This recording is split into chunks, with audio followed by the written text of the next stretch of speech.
안녕하세요. 동네방네 신문 읽어주는 기자 박상호입니다.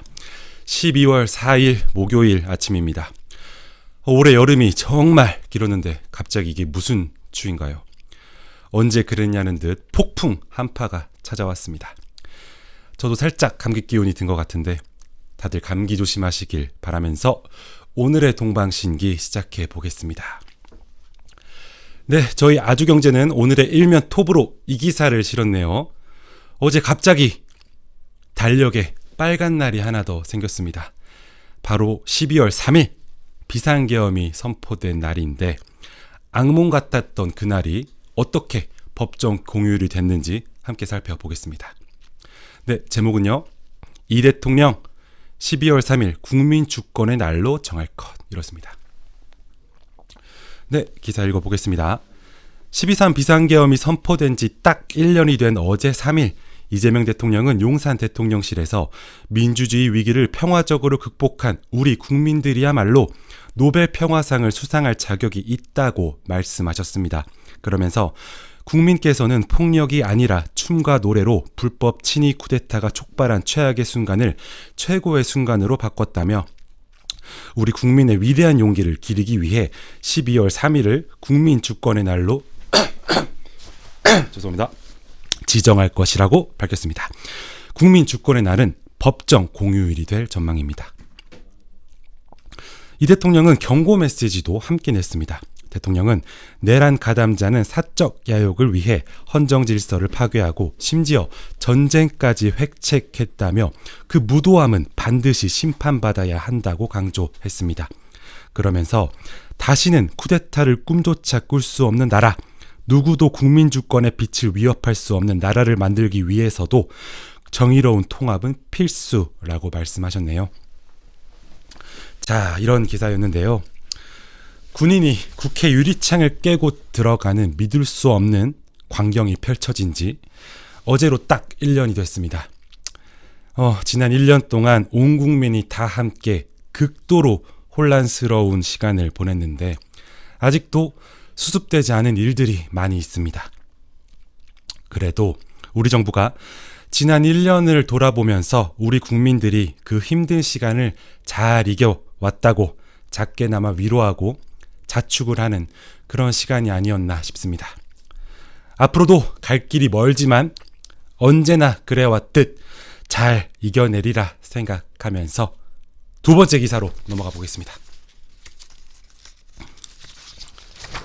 자, 두 번째 기사는 상당히 어려운 내용인데요. 석유화학 기업 같습니다. 아무래도 우리 PD님이 주식 고수라서 이 기사에 흥미를 가지시고 고르신 것 같은데 제목은 이렇네요. 롯데, HD 현대케미칼 사내내 금융지원 신청. 산업은행에 그 손길을 뻗었다고 하니까 뭔가 기업들이 어려움을 겪고 있나 봅니다. 함께 보시죠.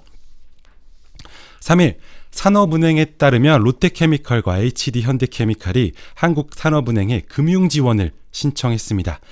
대규모 석유화학 단지 가운데 금융지원을 신청한 건 이번이 처음인데요. 이번 금융지원 요청은 지난달 26일 산업통상부에 사업재편 계획을 신청한 것에 대한 후속 조치입니다. 두 회사는 회사의 재무 안정화에 필요한 자구 계획을 충분히 마련할 것을 약속했습니다.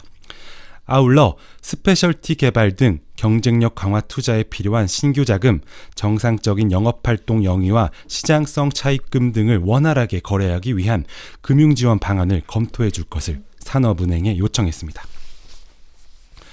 자, 몇 년 전부터 우리 석유화학 기업들이 너무 힘든 시간을 보내고 있죠. 다름 아니고 중국과 중동에서 에틸렌을 대량 생산하면서 우리나라 기업의 경쟁력이 떨어지고 있는데 누적 적자 규모만 수조 원을 넘기고 있습니다. 정부와 기업이 머리를 맞대고 고육책을 계속해서 만들어내고 있는 상황인데 그 과정에서 롯데케미칼 주가가 올라갔다 내려갔다 롤러코스터를 타고 있습니다. 과연 이번 산은의 금융지원 뉴스는 호재가 될지 악재가 될지 시장에서 어떤 반응을 보일지 저희가 더 지켜봐야 할 것 같습니다. 네, 이런 내용의 뉴스였고요. 마지막 기사 한번 살펴보시죠. 세 번째 기사입니다. 네, 이 기사인데 러트닉 장관의 얼굴이 보이네요. 기사 제목은 러트닉 미 상무 한일투자 7,500억 달러 원전 건설 우선 투입. 야, 이렇습니다. 아시다시피 트럼프 대통령이 우리나라랑 일본한테 뺏은 돈으로 미국 내 원자력 발전소를 짓는다는 내용 같은데 함께 보시죠. 현지 시간으로 2일 하워드 러트닉 미국 상무부 장관은 한미 관세 합의에 따라 한국이 약속한 대미 투자금을 우선적으로 미국 내 원자력 발전소 건설에 투입할 것이라고 밝혔습니다. 일본과 한국이 현금으로 투자하기로 한 7,500억 달러, 그러니까 일본 5,500억, 한국 2,000억 달러를 미국의 전력 발전을 위한 원자력 시설 건설에 쓴다는 계획입니다. 정리하면 한국과 미국이 합의한 총 3,500억 달러의 대미 투자 계약 중 1,500억 달러는 조선협력에, 2,000억 달러는 원전 건설에 투입됩니다. 이처럼 트럼프 행정부가 원전 활성화에 속도를 내고 있는 이유는 바로 AI 경쟁력을 높이기 위함입니다. 미국 전문가들은 글로벌 AI 경쟁을 주도하고 그에 필요한 에너지 수요를 확보하는 데 있어 연방정부가 적극적으로 역할을 해야 한다고 분석하고 있습니다.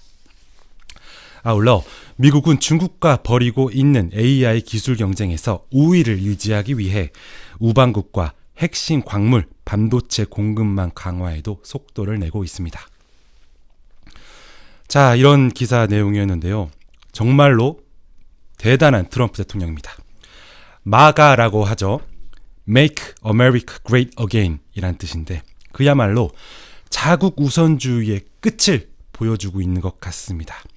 전 세계를 돌아다니면서 대미 투자를 강요하고 그 돈으로 미국의 원전을 짓고 그 원전으로 이제는 AI를 가동한다고 하네요. 막강한 미국의 이 패권은 웬만해선 깨지기 쉽지 않을 것 같다. 그런 느낌이 드는 기사였습니다. 네, 이렇게 해서 오늘의 동방신기도 3개의 기사를 힘차게 다뤄봤고요. 첫 번째는 12월 3일이 빨간 날로 추가가 됐다는 내용의 기사였고, 두 번째는 우리나라 석유화학 기업들이 너무 힘든 시간을 보내고 있다. 산업은행에서 금융지원에 나설 것이다. 그리고 주가도 롤러코스터를 타고 있다. 이런 내용이었고요. 세 번째 기사는 대단한 트럼프 대통령에 대한 이야기였습니다. 우리나라 돈이 2,000억 달러가 미국 내 원전 건설에 투입된다고 하는 씁쓸한 기분이 드는 내용의 기사였습니다. 네, 이렇게 해서 동방신기 마치고요. 모두들 감기 조심하길 바라면서 저희는 내일 이 시간에 다시 찾아오도록 하겠습니다. 시청해 주셔서 감사합니다.